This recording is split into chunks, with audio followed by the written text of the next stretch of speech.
नमस्कार, मैं हूं संजय शर्मा। आप देख रहे हैं 4 PM न्यूज नेटवर्क। एक निर्लज्ज, एक बेशरम नेता प्रियंका गांधी के गालों पर टिप्पणी करता है। जब वो सांसद रहता है तो वो पार्लियामेंट के अंदर अपमर्यादित और अश्लील बातें करता है, एक समुदाय के बारे में हिंसक बातें करता है और भारतीय जनता पार्टी के बड़े से बड़े नेता मौन रहते हैं।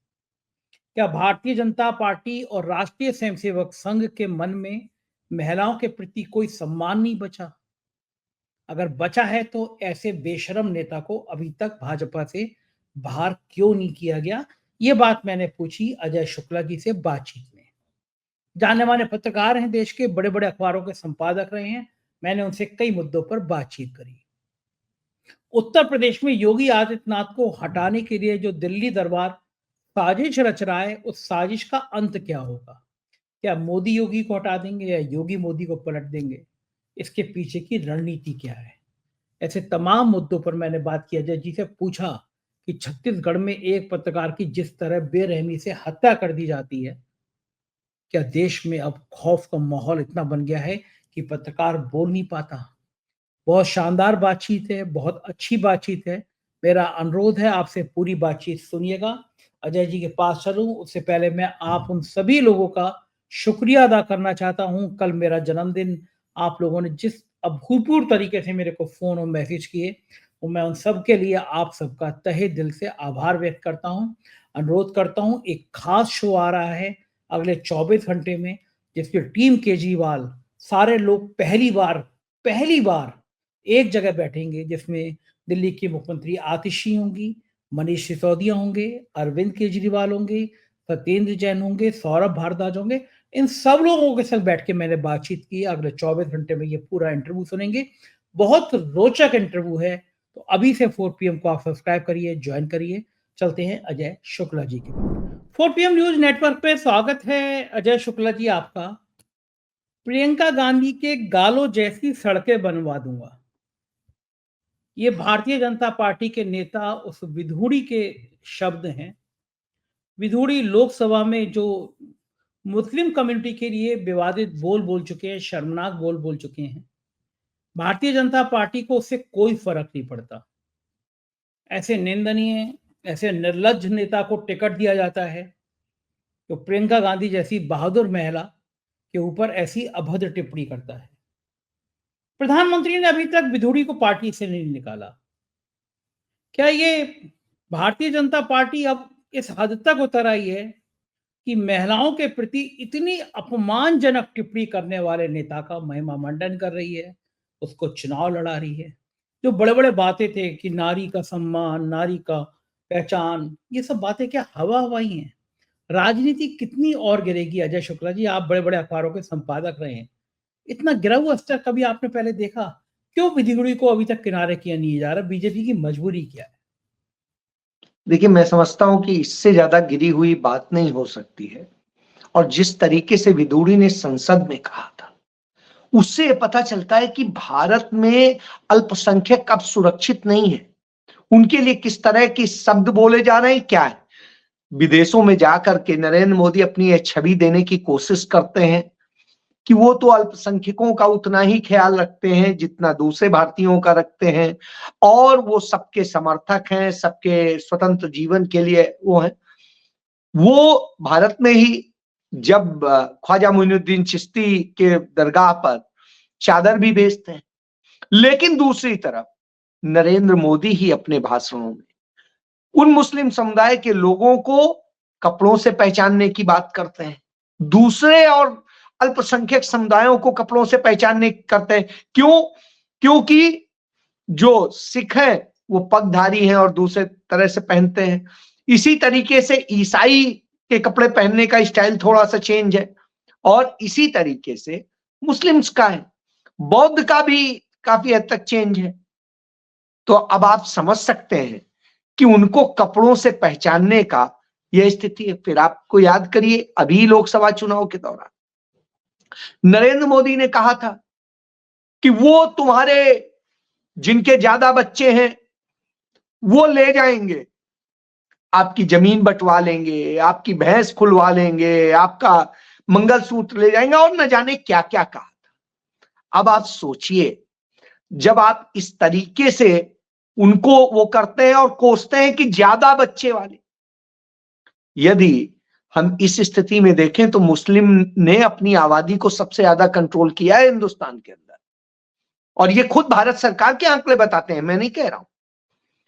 तो जिन्होंने अपनी सबसे ज्यादा वो करी हो और जिन्होंने एक बड़ी सभ्य तरीके से चीजों को अपने सुधारा है, उनके बारे में इस तरह की भाषा, इस तरह से बोलना, ये अपने आप में दिखाता है। तो इसी का ही नतीजा, क्यों, ये असल में इनके डीएनए में, क्योंकि आरएसएस का जन्म ही उस नफरत से हुआ था।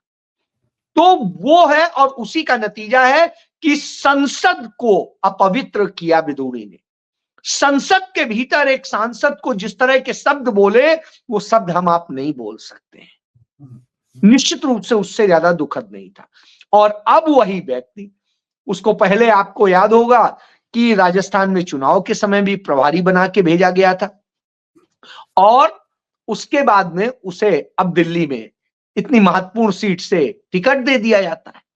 वो प्रियंका गांधी के लिए कितने गंदे शब्दों का इस्तेमाल करता है, क्या भाई जरूरत थी उसको करने की?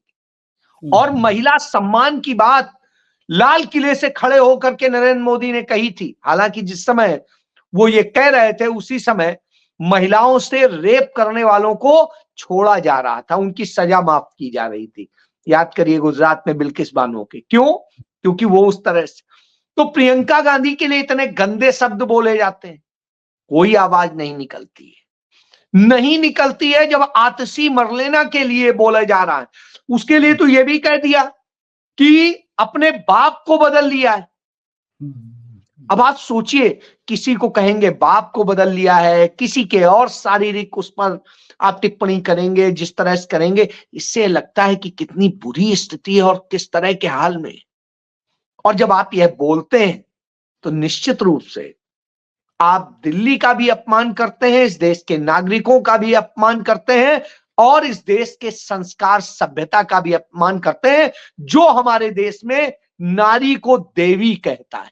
यदि हिंदू मैथोलॉजी को ये मानते हैं तो साहब नारी देवी होती है, और ये देवी का यह अपमान आप कर रहे हैं तो ये प्रियंका गांधी का अपमान नहीं है, ये इस देश के अंदर यह दिखाता है कि इस देश में कहने के और दिखाने के दोनों के चीजें अलग है, व्यवहार अलग है, और इस देश में महिलाओं के लिए कितने गंदे विचार रखे जाते हैं, ये भारतीय जनता पार्टी आरएसएस के लोगों के मन में। जी अच्छा जी, समस्या क्या है महिलाओं से? संघ महिलाओं को तवज्जो नहीं देता, संघ की शाखाओं में महिलाएं नहीं जाती, संघ महिलाओं पुरुष प्रधान संगठन बन के रह गया है ही शुरू से पुरुष प्रधान। भारतीय जनता पार्टी की लगातार नेताओं के महिलाओं से छेड़खानी, बलात्कार की खबरें सामने आती रहती हैं। भाजपा के नेता इस हद तक महिलाओं के प्रति अभद्र भाषा बोल रहे हैं। तो संघ और भाजपा क्या वाकई में मूलतः महिला विरोधी हैं? उन्हें महिलाओं का आगे बढ़ना, महिलाओं का मॉडर्न होना, उन्हें महिलाओं के परिधानों पर टिप्पणी करते हैं वो कि कैसे कपड़े पहन लिए, कहाँ घूम रही हैं। संघ बीजेपी को महिलाओं की समस्या क्या है, परेशानी क्या है? उनको क्या महिलाओं को आगे बढ़ना दुख देता है? कहाँ तो कहोगे 33% हम आरक्षण दे रहे हैं, और कहाँ महिलाओं की स्वतंत्रता पर इस तरह की अभद्र और अश्लील टिप्पणी करते हो। संघ के और बीजेपी के मूल में समस्या क्या है? उस समस्या तक जड़ तक बताइए कि क्यों परेशान रहते हैं महिलाओं से। संजय जी, पहले मैं एक फिगर बता दूं, उसके बाद आगे करता हूं। आप अभी टीम से कहिए, सबसे कोई भी व्यक्ति सर्च करे अभी कि इस देश के अंदर पिछले 3 साल के भीतर कितनी महिलाएं गायब हो गई, लड़कियां गायब हो गई, तो आपको फिगर आएगा कि 3 साल के भीतर 13 लाख महिलाएं और लड़कियां गायब हो गई। ये भारत सरकार के आंकड़े बता रहे हैं।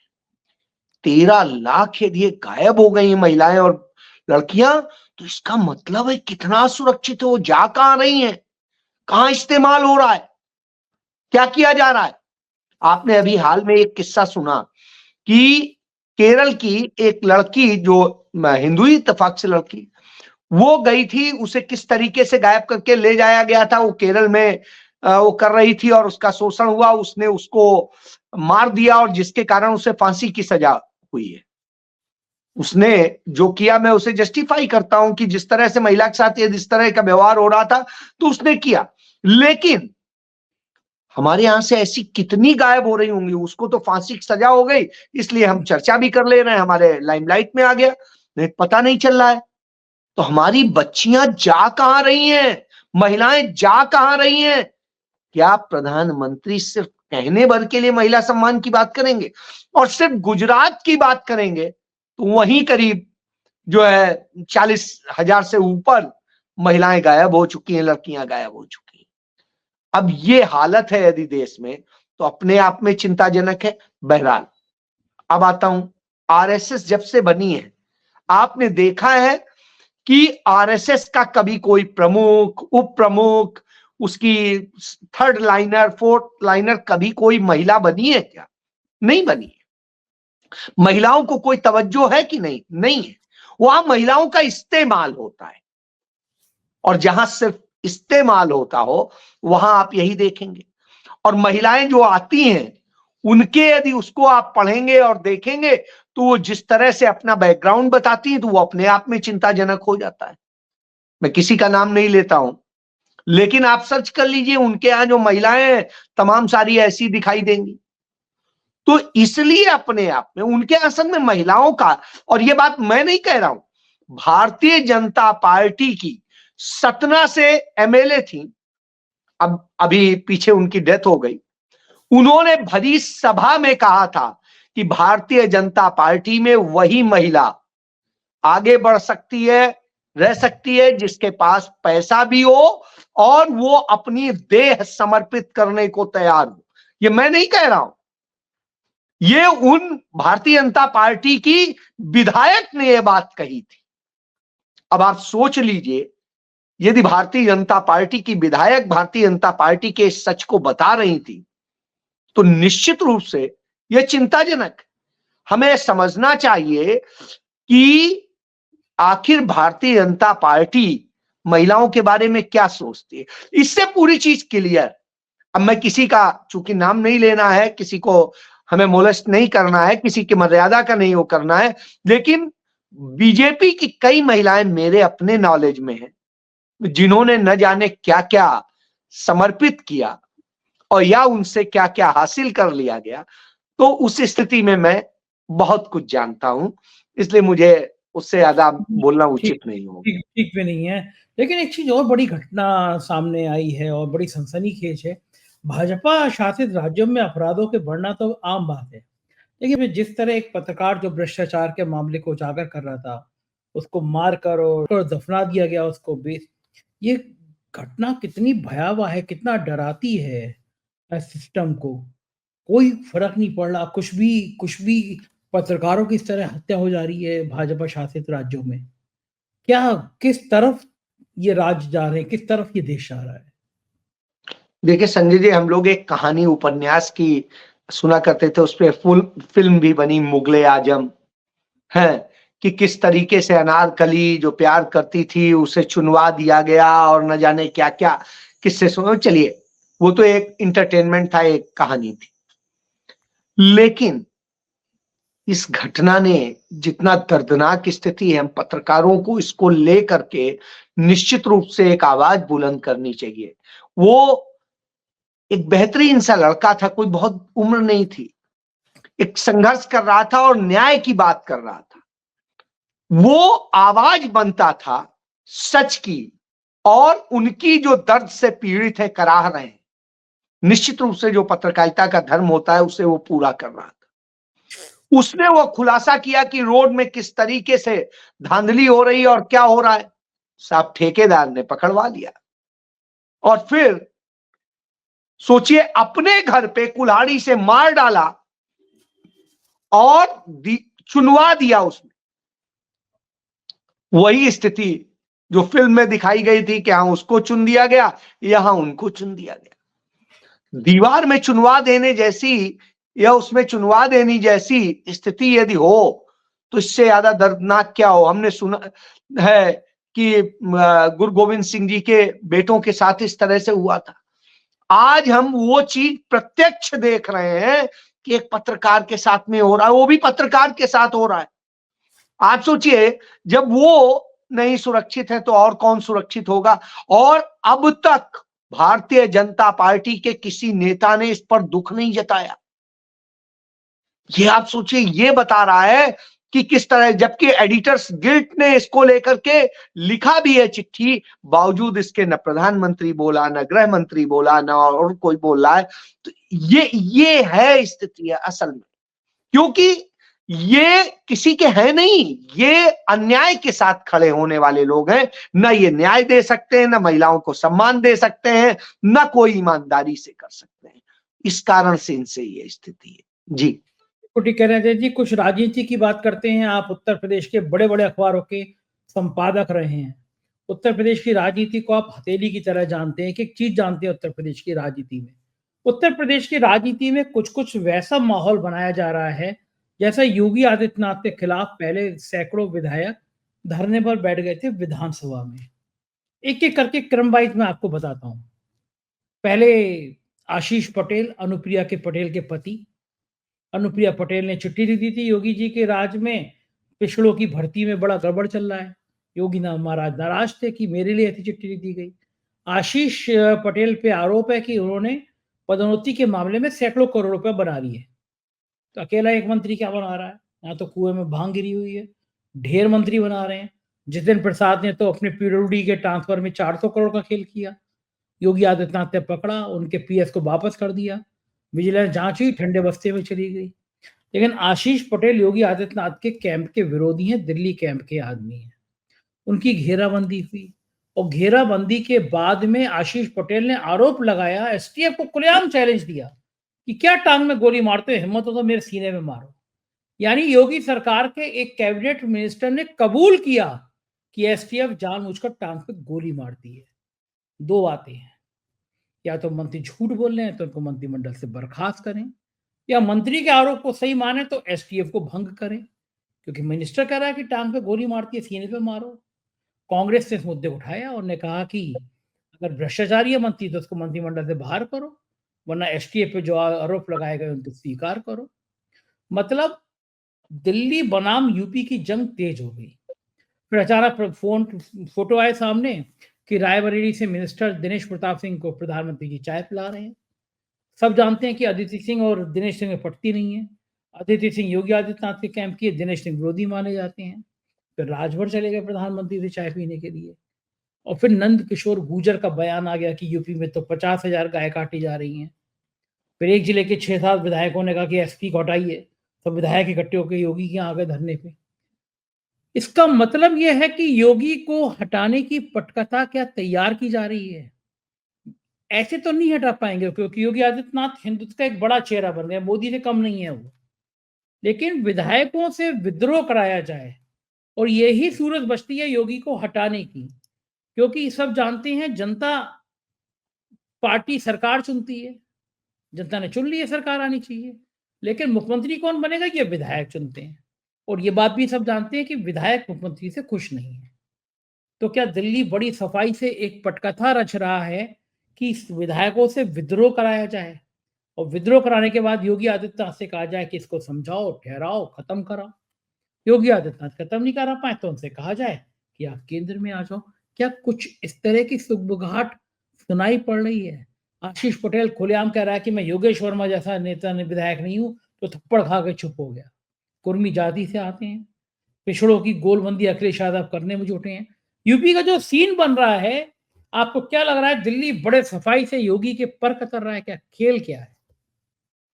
देखिए, मैं समझता हूं कि एक तीर से दो शिकार करने का काम हो रहा है। अब एक तीर से दो क्यों कह रहा हूं?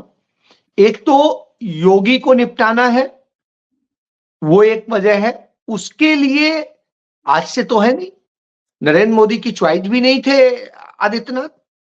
और मुझे आज भी याद है उस समय मनोज सिन्हा ने जाकर के बाबा विश्वनाथ की पूजा भी कर ली थी और बस निमंत्रण की तैयारी थी।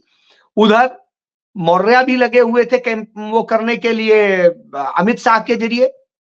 तो एक आदमी मोदी के जरिए जाके वो ले लेता है, जो नरेंद्र मोदी के निर्वाचन क्षेत्र का संसदीय प्रतिनिधि भी था, और दूसरा अमित शाह का जो स्टूल वाले मंत्री थे, मतलब है अभी जो है उप मुख्यमंत्री, वो मौर्य जो है, केशव प्रसाद मौर्य, वो भी जाकर के इस तैयारी में थे। बहरहाल एक तीसरा अचानक संघ प्रकट कर देता है और आदित्यनाथ मुख्यमंत्री बन जाते हैं। जनता की चॉइस तो थे नहीं, जनता ने तो उन्हें चुना नहीं था उस समय, बैकडोर एंट्री हुई थी, मुख्यमंत्री बन गए। तो उस समय से एक चीज थी, और जो उसके रिजल्ट आते हैं आप देख लीजिए कि 2017 में भारतीय जनता पार्टी जितनी बेहतर तरीके से वहां सीटें लेके आई थी, 2022 में उससे कम हो गई, हम सबके सामने है। तो यानी योगी ने डाउन ही किया, प्लस नहीं किया। लोकसभा चुनाव की भी स्थिति देख लीजिए, 2019 की देख लीजिए, 2014 की देख लीजिए और 2024 की देख लीजिए, यानी डाउन स्थिति में।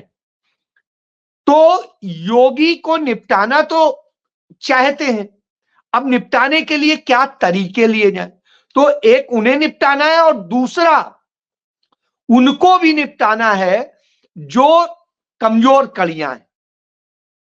तो उसके लिए सारी चीजें रची जा रही है। निश्चित रूप से उत्तर प्रदेश में एसटीएफ जिस तरह से भूमिका अदा कर रही है, वो न कहीं वसूली भाई का एक पूरा वो चला रही है, तंत्र चला रही है, गोली मारो, वसूलो, ये करो, वो करो, यही चल रहा है।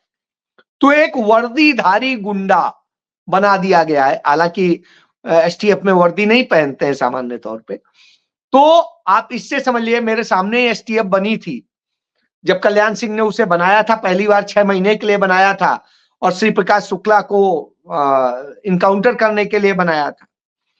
और मुझे याद है उस समय पूरे उत्तर प्रदेश में इकलौता मैं व्यक्ति था जिसने श्री प्रकाश का इंटरव्यू लिखा था। तो वो दौर मुझे आज भी याद है, मैंने ही पहली फोटो छापी थी उसकी।